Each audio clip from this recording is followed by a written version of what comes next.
everybody, and welcome to Horror Film Lovers. I'm your host, Jonathan Moody, and I'm here with... Paul Presents, known as the Moo Cow. And we're also with... Lenore. Hi. Scooch on over, Miss Lenore. Yeah, I gotta scoot in a little bit more. Alright, there we go. So, here we are talking about Dr. Sleep, which, I think we universally enjoyed this movie. Yeah. Right? I mean, you enjoyed it. It was pretty good. So we're gonna go talk a little bit about, like, I guess the storyline on this movie is about it's a sequel to The Shining, and it is basically, why don't you read what it says on IMDb if you want to do that? It's like, next page. But basically, it's a sequel to The Shining involving Danny's, like, basically another story with Danny. What does it say on there?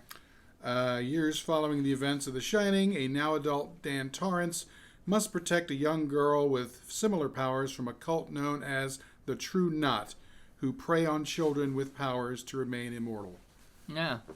Which I actually was really surprised, because I really liked their, I like the villains in this movie, but I kind of wish they explored it a little bit more, you know? Like, I kind of wish that...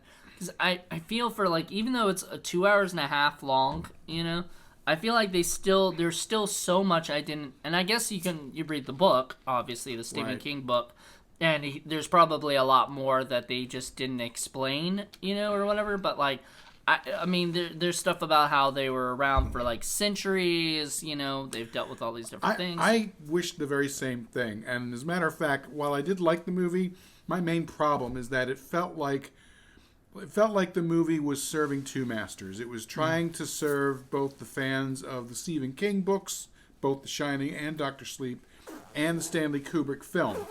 And I didn't really care for both the beginning and the end, where it just paid way too much homage to the Stanley Kubrick film. I mean, you're just not going to compete with Stanley Kubrick. Sorry. But the middle chunk, which was mainly all of the Dr. Sleep stuff, which had not been explored before, to me, that was the real meat of the film. Mm-hmm. And there was so much going on, and the characters were really, really cool. And I wanted to know more about those guys, about what was going on, and where these you know, steam vampires came from, and, you know, etc. And you know, they Rose the Hat suggests that there are others out there, and, you know, I guess there could be a sequel if you really wanted to. That's the Hollywood thing these days, is sequelitis, of course. But that's been the thing for, like, forever. I know, but it's even more so now. But yeah, it would have been cool to have a little bit more like that. And that's, you know, I liked it. It was better than I expected. It kind of reminded me somewhat of Blade Runner 2049, where, you know, both of these movies are remakes, or not remakes, but are sequels to very well-loved, well-established, influential, and important films. And both of them still managed to come out and be really good films on their own, which is no small, you know, achievement. The problem with this is that in addition to being up against that, you know, it was Mike Flanagan is the director. Mike Flanagan, he is also up against Stanley Kubrick, and you're just not, you're not going to compare. It's just, you know, and that was the main problem is, you know, there was too much Shining that made me wish I was watching The Shining instead, because it's just a better movie. Yeah, I don't think that Mike Flanagan even once thought, like, you know, compared himself at all to Stanley Kubrick or the original. I think what he definitely did was he made a movie that was, as you said, was serving both masters, was serving the original, like, film fans and everything, and also bringing something new and different to this fledgling, you know, almost could be a franchise, you know, especially with these, as you call them, steam vampires. I like that. They never call themselves that, but that's an interesting... That's pretty much what they were, yeah. Yeah, that was an interesting... I like that. Like, I like that angle of them, and I thought... I actually wanted to see more of the vampires and less of Danny. And it's not saying that Ewan McGregor didn't do a great job. It's just I felt like his part in it was actually smaller than I thought it was going to be. You know, he's in it. It's more about the girl. Right, Abra. And It was really good, by the way. yeah, she was great. I came into this movie, worrying that she was going to be another Anakin Skywalker, just somebody that I was going to despise. But quite the opposite. Her character was really, really well done, and the actress, wherever they found her, she was fabulous. She was really, really good. She was what so a find. cute. You know, What a find. She did like a great job of making something like something. She was powerful. Right. She delivers a very, very textured, layered, nuanced performance. It's not just, oh, here she is being cute. There's many, many levels to that character and what she does and why she does what she does, and it was just, I was just amazed. I really was. She was fabulous. Yeah, she did feel more fleshed out than other characters, like Rey from Star Wars, for example. She felt more fleshed out. Oh yeah. Yeah. Well, Rey's like a complete Mary Sue. This one doesn't feel like a Mary Sue at all. Well, Yeah. I guess you could argue the strength of her powers is one, but that is kind of what moves the plot forward and lets her meet Dan in the first place. So Yeah. No, I thought that, and I agree, because the best thing about the movie, I thought, is just that the character of Abra, we get introduced to her. She's, when she was like a little kid, it shows like a flashback of when she was a little kid, and she was able to use the, I think it was in, 2011 or whatever, and she was, able to use her powers for the first time. And then we also see Danny's story in 2011 and how he moved to the city and how, like, things were like, both of them, their parallel lives, something was going on in their lives. Conveniently moved to an apartment that happens to have one wall of nothing but blackboard so that the girl can write on the blackboard. That's a nice contrivance. yeah, I did keep wondering, like, afterwards when they both had that, I guess, episode. What did the landlord think about having red rum carved into the wall? Or murder. It was murder. He looked in the mirror and saw it okay. originally as red rum, as he did back in the first film. Yeah, it was supposed to be a throwback to the first film, which, that was kind of, I almost feel like they shouldn't have done that, Yes. honestly. And not because it didn't make as much sense in that part, and then later they show it, like they show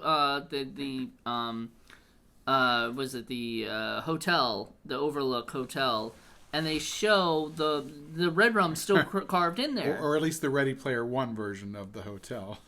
What? It's kind of what it reminded me of, like the digital version of the hotel. Yeah. It wasn't really like a recreation of the actual, like they didn't actually, I don't think they built the hotel. Maybe they did, a little bit. I don't think so. But, yeah, it was kind of cool. It was, like, neat to kind of go back there and see all the different things. I mean, the ballroom was pretty amazing. And so, that was cool. So, it was cool to see the Red Rum sign in there already, like, carved in there. So, they didn't need it twice. No. And I feel like, that the first one was used in the trailers. Basically to show you this is a sequel to The Shining. And then the second one was never shown in the trailers, probably because they didn't want to show that they were going back to the original place. Right. So that's why they did it, most likely, is they showed it twice so that they could use one of them in the trailers. And I don't have a problem with that. It's just that they overused it. It becomes mawkish. There's just way too much of that in the film that it sort of drowns it. There's one scene where Danny, the new Danny, Ewan McGregor, is talking to the one doctor, and it's the entire set is stolen from The Shining when he goes in to talk to what's his name, Mr. Ullman. It's Mr. Ullman's office. The entire thing, all the way down to the red book sitting on top of his desk. Yeah. That was unnecessary. That's like rubbing your face into it. I don't know. I thought you liked it at first. When you first saw it, you pointed it out to me. I pointed it out, but because it was annoying. And really? Like, Yeah. I thought that was kind of cute. Like, I thought it was a good throwback. I don't know. I liked it. I did not like that at all. That and a few other things I really did not like at all. And I just thought were unnecessary. Like the ghost in the tub. it was great for the one time it was used in The Shining, but they used it like 10 times in this film, and it just gets stupider and stupider and more clownish as it goes along. It just becomes ridiculous, and then it loses any sense of scariness or fear or anything. It's just ridiculous. To me, the movie had enough good stuff that it didn't need to do all this stuff. There were so many good characters, and Abra is one of them. I really liked Rose the Hat, too. What a great villain. She was creepy. She was creepy. She was powerful. She was strong. She was a great villain, and I would love to have seen more about her. And you're right. Ewan McGregor's character played a smaller role than I expected too. I thought he was still pretty good. He did a great job. Yeah. It was fantastic. He made the character feel real. But this movie should be, again, every good movie is character driven, and I wanted to see more of these particular characters and less of the slavish. Yes, The Shining is great. I'm gonna keep putting in more and more Shining references and just layer them on. Didn't need to see that. Yeah. What made it a sequel was because Dan Torrance was in the movie. It shouldn't have been a sequel because of the setting. Right, exactly. Yeah, so, I mean, we would have gotten that as a sequel, period. They don't have to give a throwback to the original. I mean, and it didn't have to end in the Overlook, but I did think the ending with Rosa Hat's death, I thought that was freaking awesome. Spoilers! Well, I mean, there's going to be spoilers in there. But her death was freaking amazing off the hook. Like, that was just freaking the best. Honestly, so I like that. I mean, I'm pretty sure that if you haven't seen Doctor Sleep yet, I don't know what you're doing, because it was honestly, to me, it was like the best film of 2019. God, I was almost gonna say 2020. It's almost there. We're almost at 2020. It's true. We're almost at a whole new decade, and we're gonna be in our 20s. We're gonna be in the 20s. The new Roaring 20s. Yes. So, but anyway, Doctor Sleep was just really well done. I thought it did. It did have its little issues. It did have things that. But I like the throwbacks that you didn't like. I just enjoyed them.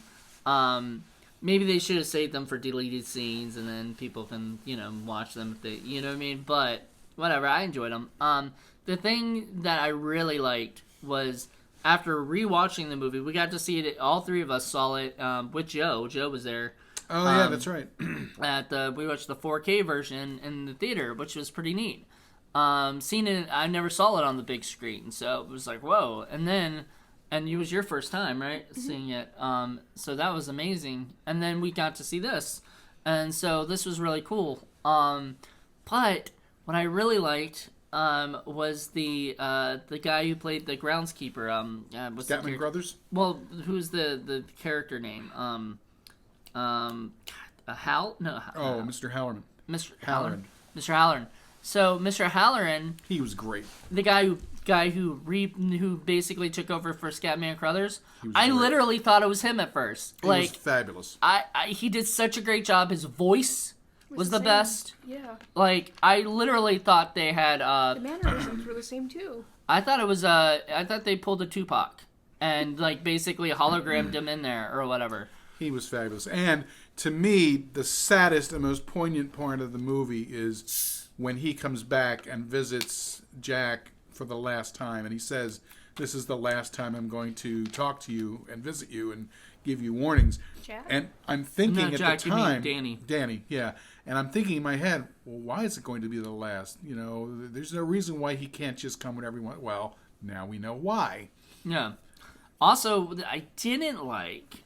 There are two characters I did not like seeing the people who replaced them. I did not like the mom.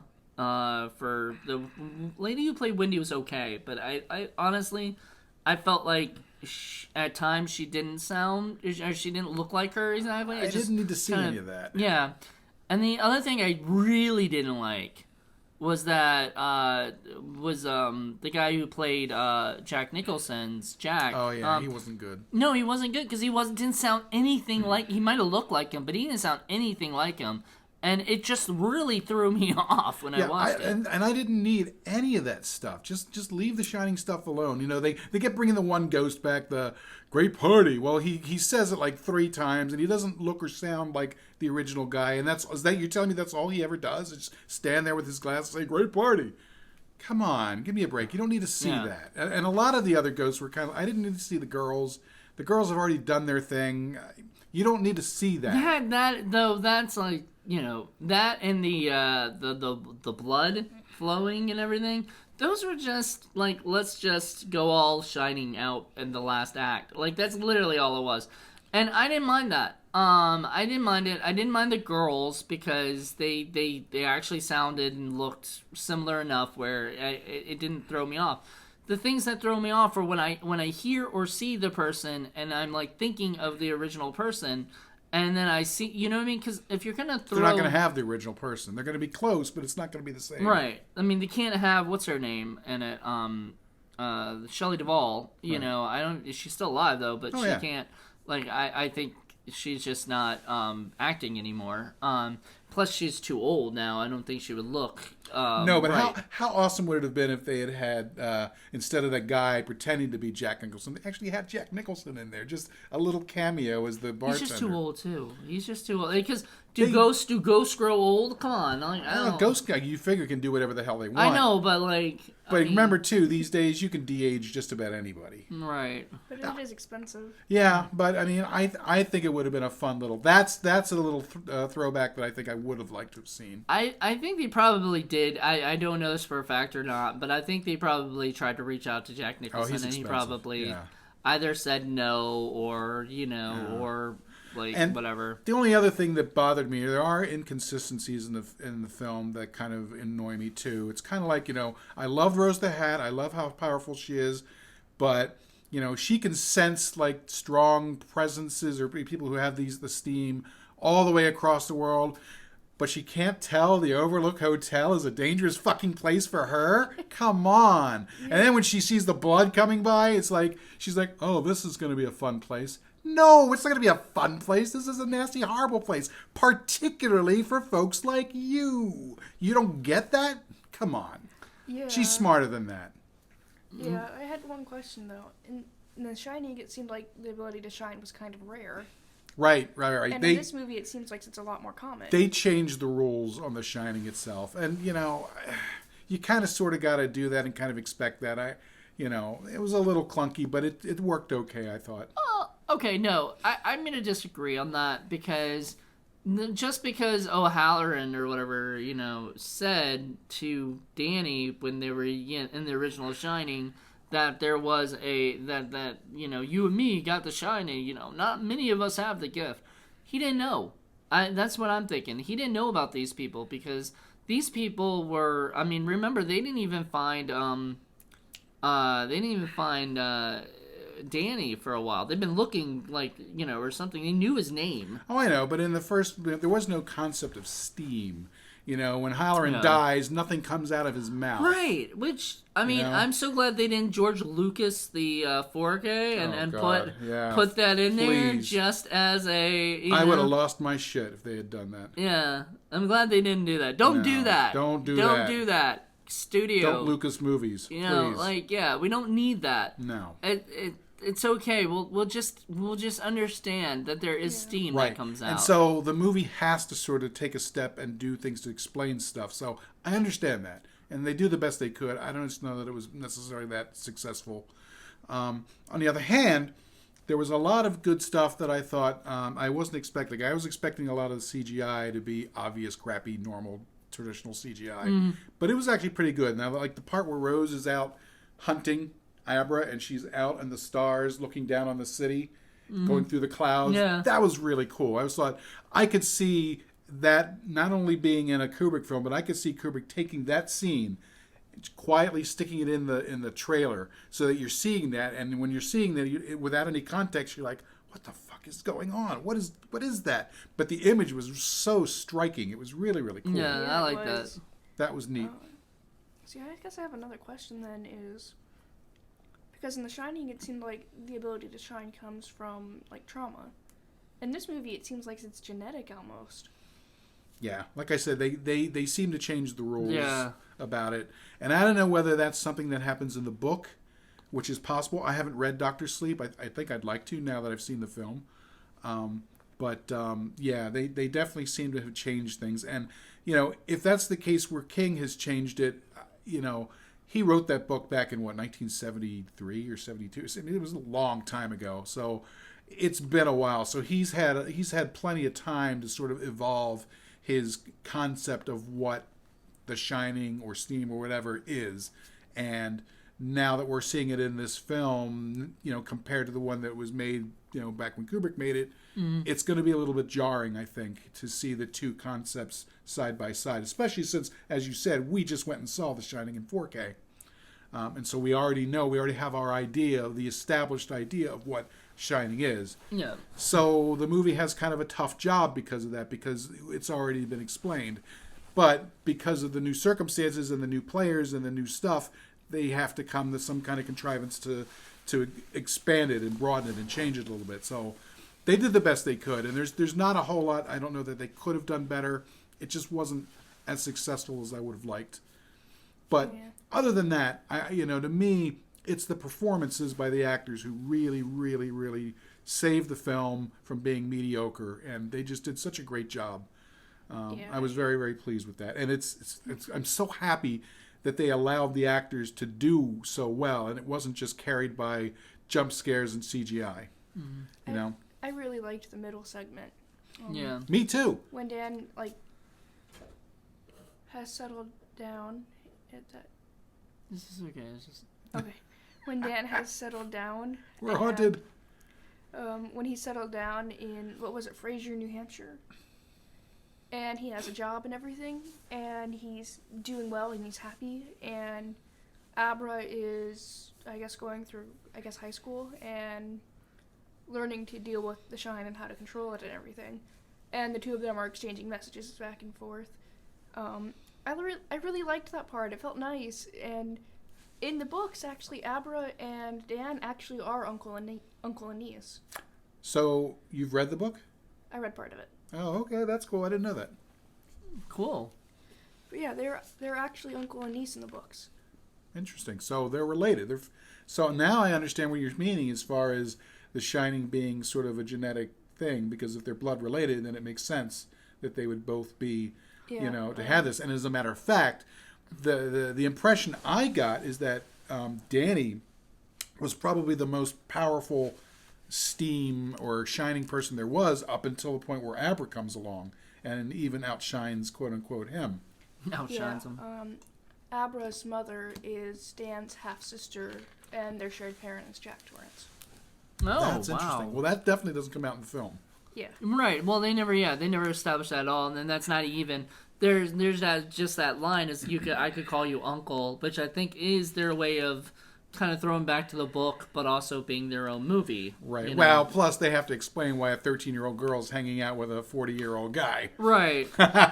And the father did not like that at first. No. And I don't blame him, because she never freaking explained it to him, which really, but then I just guess she just didn't have time. Are you No. really expecting your dad to believe I have psychic powers and I've been talking to this guy? Right, and that's why Jack's like, Danny's like, just show him, and then she sort of mentally dumps it all into his head, and he's like, and he's got to take a couple of drinks. Yeah, which the other guys refuse because they're in AA. Right, which right, I thought was, I thought all that stuff was kind of cute and everything, and I think honestly it wasn't a very enjoyable film. This is a movie I could watch more than once. I would agree. I'd probably get it on Blu-ray. Yeah, I'd get it on 4K for me. It's a little disappointing, like I said, some of the things that I would not have done, but overall I liked it, and it makes me want to go read the book. So yeah, I'm planning to get the 4K on Black Friday. So of Shining, the Doctor Sleep I guess will come out next year, on DVD or 4K or whatever. But I think, honestly, if you're going to go see a movie this weekend and you have not seen Doctor Sleep yet, and you just listen to us describe this whole movie and everything, then you might, be upset with us. But, that's your fault. Right.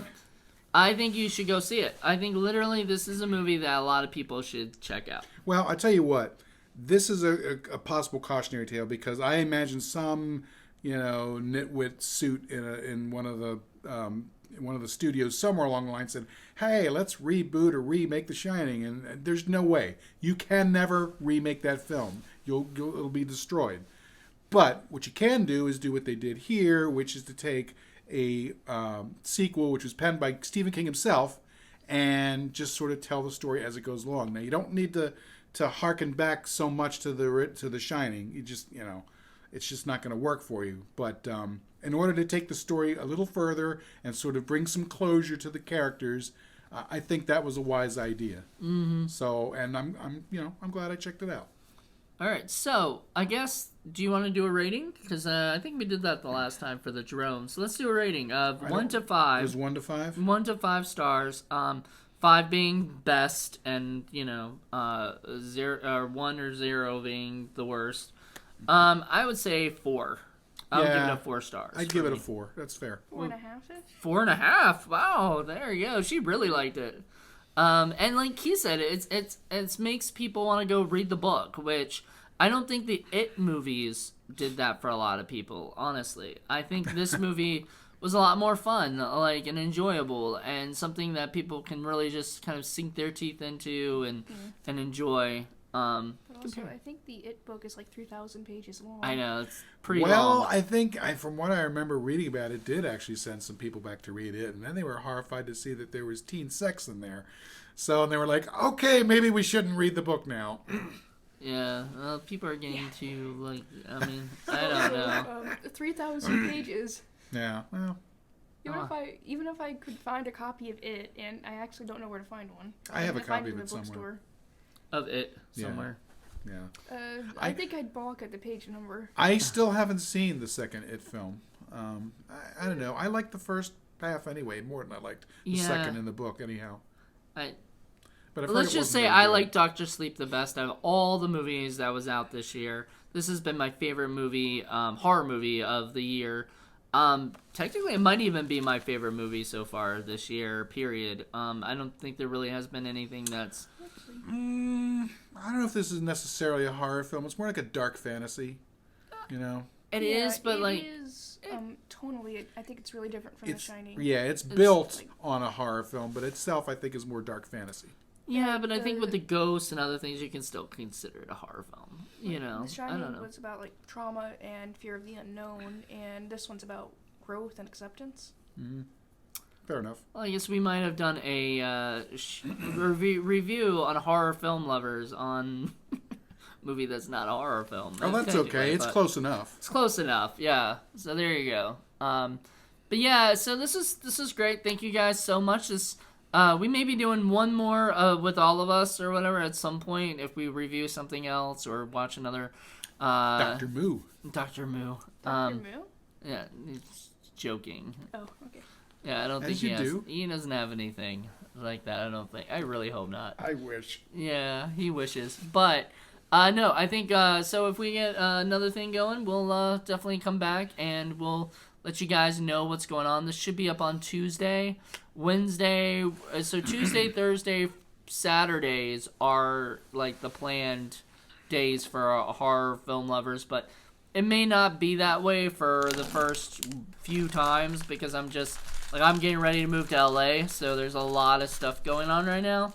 And we're wrapping up Indie Film Cafe, one of our shows. So we've got a lot of things to get done. But if I can, I'll upload as many things as I can, and then I'll plan to try to upload more stuff at least Tuesday, Thursday, or Saturday, at least one of those days each week. He's moving in with Turtle and Johnny.